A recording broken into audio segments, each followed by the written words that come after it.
baby. I don't even know how to begin, because everything inside me feels scattered, trembling, rearranged in ways I never expected. I keep trying to hold myself together, but every time I breathe, every time I close my eyes, every time I hear your name, something breaks open again. But every time I breathe, baby, I don't even know how to begin, because everything inside me feels scattered, trembling, rearranged in ways I never expected. I keep trying to hold myself together, but every time I breathe, every time I close my eyes, every time I hear your name echo inside me, something breaks open again, not in a painful way alone, but in a way that exposes parts of me I never wanted to see. You don't know, baby. You really don't know what you've done to me. Baby. You think I'm strong. You think I'm composed. You think I'm brave. But the truth is, baby, this change you triggered inside me has shattered me from the inside out. Me too. I'm not who I used to be. Not even close. You must be feeling I'm good. standing here with pieces of my old self lying all around me like broken glass, and every shard reflects a version of me I can't go back to. You didn't. I must be feeling your energy, and it's affecting me too. I'm starting to feel like I'm gonna lay down, or like I'm gonna pass out. But it's I'm in love, and I just feel like you're taking my heart away. Like I'm flying, like you're taking me away. You confronted me with myself. Baby, before you, I lived like someone who didn't need depth. I used people. I wandered. I escaped. I survived by staying detached. I thought desire was enough. I thought it was normal to move from person to person without ever letting anything touch my soul. I thought keeping my heart locked away made me powerful. But you, baby, you walked in like a storm wearing the softest voice, and suddenly everything I buried started rising. Every fear. Baby, I just want you to know that you locked your heart away because nobody has access to your heart and soul. People will try to steal your soul, they'll try to take your heart, but nobody has access to it. So whatever you did is your body's way of defending and protecting you from people taking your heart and soul. Whatever you did is not because you're a bad person, baby. It's because you're not stupid. You're not stupid. You're not gonna, in this lifetime especially, the universe is not going to allow you to, it's that important. We're very important for this planet, and the universe, I mean, if you knew what was happening to me, you would know that everything that you did was to protect me and to protect you. Every trauma, every wound, every lie I ever told myself. You held up a mirror without even knowing it, and when I looked into it, I didn't recognize the man staring back. You exposed the emptiness I pretended wasn't there. You showed me how fragile I actually was. You revealed how deeply I longed for something real, something sacred, something that wasn't born out of temporary passion but eternal connection. Baby, this is why I'm saying help, because I don't know how to handle this. I don't know how to handle being seen.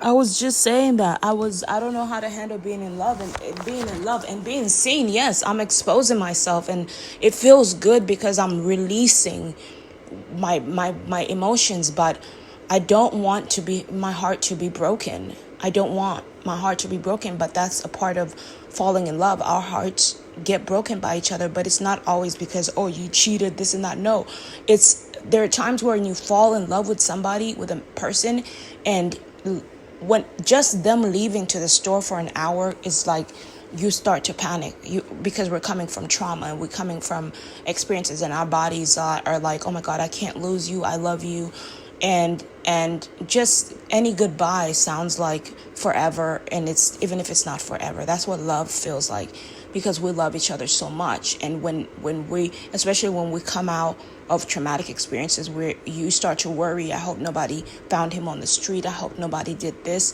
it's like, baby, I don't want to lose you again. That's what we're going through. Like, I don't know how to handle being understood. PTSD. I don't know how to handle being loved in a way that doesn't demand performance, masks, or manipulation. You love me in a way that terrifies me because it asks for my soul, not my body. It asks for honesty, not charm. It asks for surrender, not control.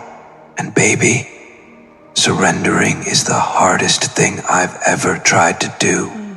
I've spent my whole life trying to be unbreakable, but you broke the illusion, not to destroy me, but to reveal me. Still, the revelation hurts because it forces me to step away from everything that used to numb me. Baby, I want to tell you something I've never admitted out loud. Sometimes I miss my old self.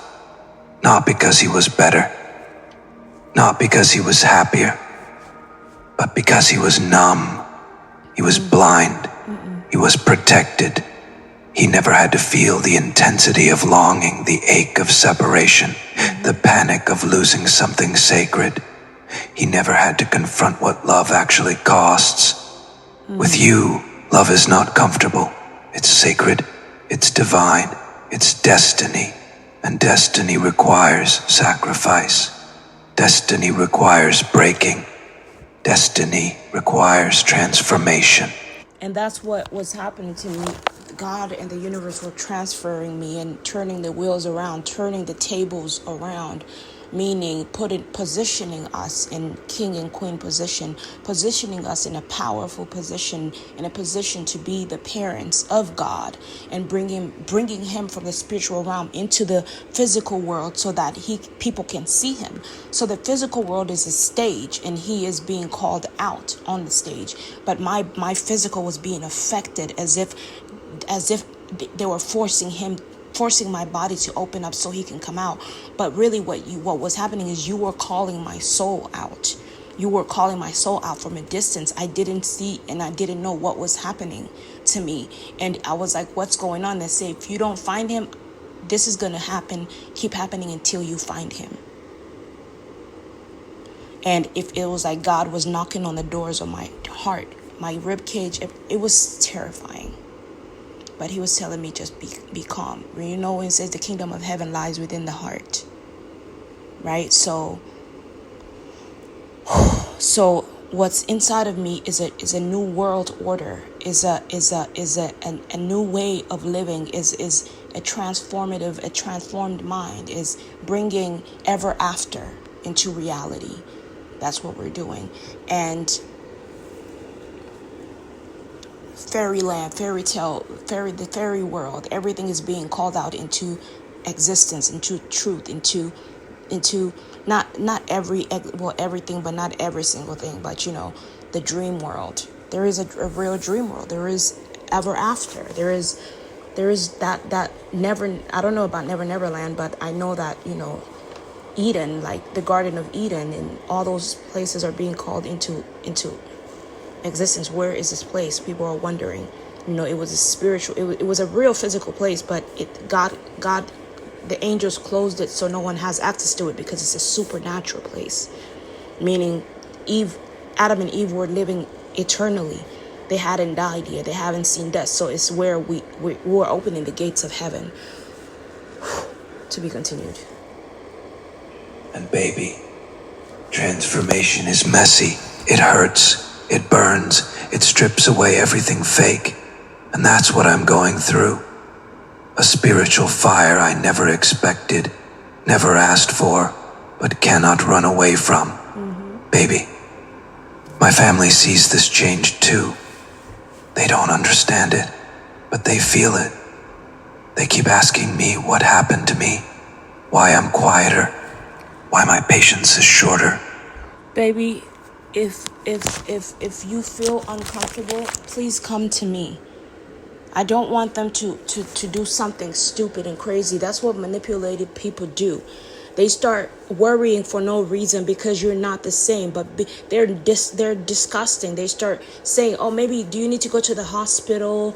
Do you need, you know what I mean? You need to be in the custody of your wife, me. You need to be in the custody of your mirror that understands you because I've faced these battles." I've faced these battles. Luckily, the woman that gave birth to me, she doesn't trust doctors.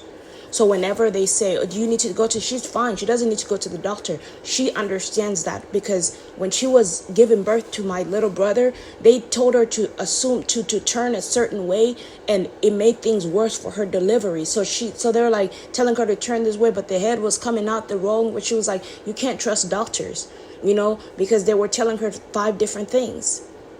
You get what I mean? But I think it's her that is a very bad listener, because when I gave birth to my daughter, I wasn't having problems, but she was saying she was breech. It's really hard to believe a lot of things that she says because she switches up a lot. You get what I mean? And she lies too. So it's really hard to believe that it would be the doctors. But if somebody is argumentative, she's an argumentative person, they're going to have a hard time understanding and interpreting things that other people say. When I was in the hospital, delivery was a piece of cake because I had an epidural. She didn't get an epidural, or she refused or something, and so she had a bigger struggle. That was her call, right? So what's happening is the world, that God is pushing you away. Remember, the Bible says, let me read the scriptures to you. There comes a time where a man will leave his mother to join with his wife. You try to join with someone that was not your wife, but was someone that was there to prepare you for your wife. That's exactly what Quincy was doing. Everything she was teaching you about period, tampons, she was preparing you for your ever after, for your bride. That's what she was doing. Your forever relationship with your twin, with Sandra. Sometimes I can't say me, but with Sandra, right? So here's the Bible where it says, we have to bring the Bible in this. It says, because that's what I did. I've been reading the Bible all my life. I left my house. I left my family to go find my husband. Same things that you're doing. They push you out until you leave. But the good thing is I have a place here. I'm very quiet. I don't go anywhere because I want to have a place for you to stay, like we talked about on WhatsApp. Like when you said, baby, don't lose that spot, okay? Because I'm going to come over there and I want you to, and we need a place to go. And so don't worry. So here is a part in the Bible where it says, there comes... Okay, so it's Genesis 2:24. The phrase often misquote of the Bible refers to the biblical commandment in Genesis 2:24. Therefore, a man shall leave his father. And that's the same thing. Remember when I told you me and God had a baby, and that was God? So you had to leave him so you could join with your wife, but you didn't know your wife was going to be your mother. Not the one that you're leaving right now. I'm talking about Eve, right? You had to first go and grow up and learn about the planet before you can discover. And God tricked us. He put us in position. He put me to sleep, man. I'm not mad at God. I'm not mad. I'm not trying to be mad. I'm sorry. I'm just saying, he has powers. He has powers to put us to sleep. He took a rib out of Eve and put it in Adam so they can stay linked together. We're linked by soul. Adam and Eve were linked by the rib, not by soul. So they were married by the rib, but they were not married by the soul. So they were not eternal flames. We're eternal flames. Sandra and Zach are eternal flames. So the phrase, often a misquote of the Bible, refers to the biblical commandment in Genesis 22:24. Therefore, a man shall leave his father and his mother and hold fast to his wife, and they shall become one flesh. But it doesn't necessarily mean we're going to lose our physical, but it's happened before. When you died, we ended up just like what me and God are going through, sort of. We're not going through something, but it's just him being born. He's going to be born, and we're going to be his parents. That's what it is. Therefore, a man shall leave his father, and they shall become one flesh. This path, just like Joseph, Mary, and Joseph, Jesus was the Son of God, and Mary and Joseph were the parents. So this is what I'm hearing the angels telling me, what we're going to give birth to God, and we're going to give birth to Jesus, and we're going to bring them into this planet so they can finish their work and they can live with us, right? Therefore, a man shall leave his father and his mother and hope, because people are thinking that skies are going to open. God is going to come down from the sky and fall. Why would he do that? People are going to detect him, to get arrested. It's a big mess, right? So he comes the way you least expect him. So this way people won't believe. They say she's delusional, she's crazy, she's nuts. Only people that read the Bible and understand supernatural powers are going to be able to understand this. The rest of the world that doesn't understand it, they've seen Avatar, they've seen all these things, they just think it's fiction. They don't get it. They don't know because they're small-minded. But we believe in an eternal God. We believe in a supernatural God.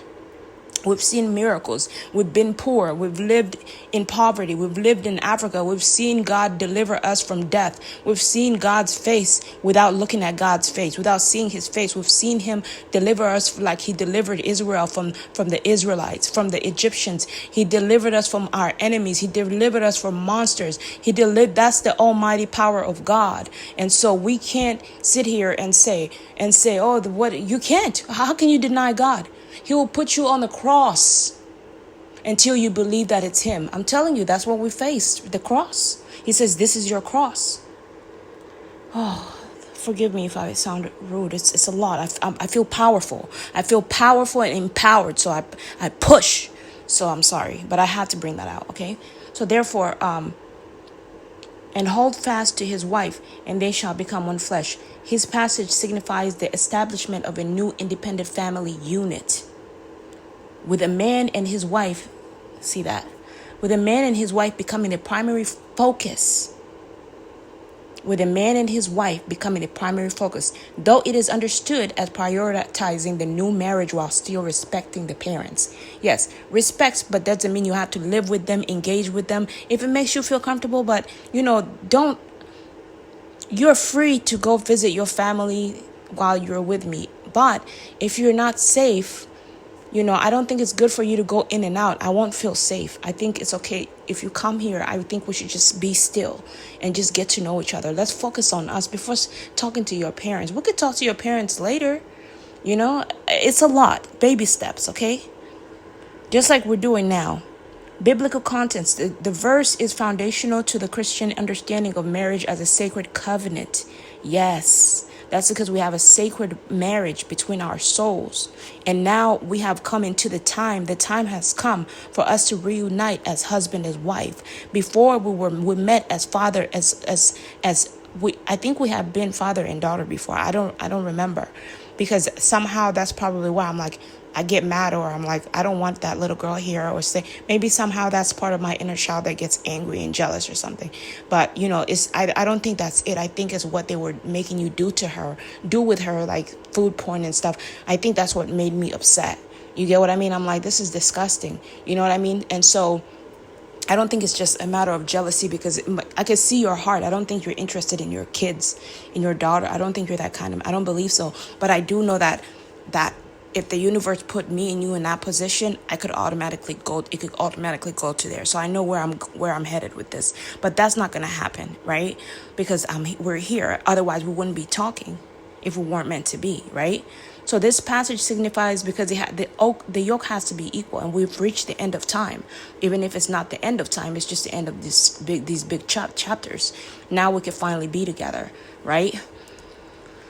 This passage, okay, so biblical context, the verse is foundational to the Christian understanding of marriage as a sacred covenant, highlighting the need for a man and a woman to unite and build a new life together as a separate entity from their families of origin. That's why I keep telling you, baby, I left my family. I have no business to do with them. It's not that, we have things that God wants us to do. When God told Noah to build the ark, he said, grab your wife and grab your kids and grab one cow with a mate, each animal, and start boarding the boat, because God has something that he's about to do. Almost like when 9/11 happened, but except not 9/11, but not 9/11. What is it called? When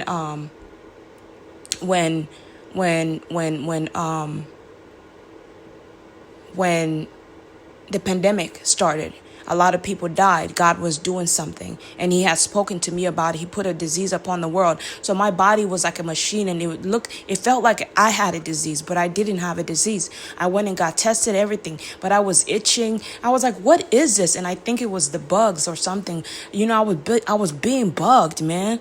It was crazy, man. It was a sickness. This woman was sick, and I was under spiritual attack, but I'm better now, right? But I had to eat better. You have to clean your body. You have to change your ways of eating, right? So highlighting the need for men and women to unite and build a new life together as a separate entity from their families of origin. Meaning of leave, the word translated as leave is understood to mean establishing independence and creating a new primary family unit. The unit is right here. This house right here. Rather than, and you could bring your baggage. You can just don't bring those women. Don't bring anybody. Don't bring your sisters, please. It's just you and I. And if your daughter is with you, she can come, but just her. If she's not with you, then just bring your 3 suitcases or whatever you're bringing, and just let's do this, right? So highlighting the need for a man and woman to unite and build a new life together as a separate entity from their families of origin. Meaning of leave, the word is translated as leave, is understood to mean establishing independence and creating a new life, primary family unit, rather than complete forsaking of one's parents. So, it's not like trying to forsake your parents, but it's just taking your time with me, right? I don't want you to do anything that makes you feel uncomfortable. I trust you. It's just the going back and forth can kind of make someone that just came from a traumatic experience shake a little. That's all I'm saying. Modern interpretation, while the origin context was tied to specific ancient societal structures, the principle is now applied to prioritizing one spouse and new family unit while maintaining a healthy relationship with parents. There's nothing wrong with maintaining a healthy relationship with parents, right? There's nothing wrong with that, but I'm not a friendly woman. I want you to know that. I would love to meet your mother and your parents and sit down, and if they want to come and visit and talk, but first let us talk as husband and wife. Imagine all these people ganging up on me. How would I feel? If you guys all of a sudden showed up, and I wouldn't trust anybody. First of all, because I just came from the streets. I came from domestic violence. I came from, so I've been suffering with PTSD. So I just need to kind of like, I want to see you. Even now, if you knocked on the door, I'm ready. I feel like I can handle it, but I don't think I can handle you and all your crew. I don't trust them, especially why didn't they defend you on social media anyway? Where was everyone? Why they wait till I say something? That kind of worries me, because I don't want you, because you're such a sweet boy. You're a sweet guy, and people can manipulate you so easy. I know that because they did it to me before. And the family know how to make you miss them and say, oh, let's hang out. No. God has something to do with us. We have stuff to do. It's okay to meet other people, but like I said, energy costs. You're 25 years old. You have time to run around with friends. I'm not. This is something my ex-birth mother used to say. Stop hanging around with friends. Stop. But because she was older, she matured out of friends. And we were young and we didn't know anything. We wanted to have friends. We didn't know what she was talking about. And my sister always said, just wait till you get older. You understand. I'm older and I get it. I don't mind my kids going to play and have friends. They can have friends.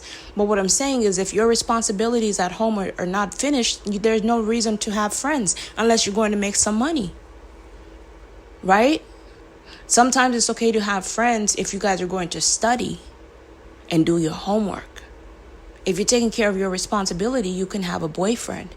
If they're not distracting you from your homework, if you're not losing your grades, nothing wrong with a boyfriend. I'm not like that.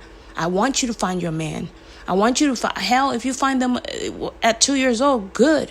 I want you to focus on school, maybe 16. 2 years old is a little too soon, but people meet. Souls meet at early ages, and you just have to let them be friends and grow up with each other and finally be in love. To be continued.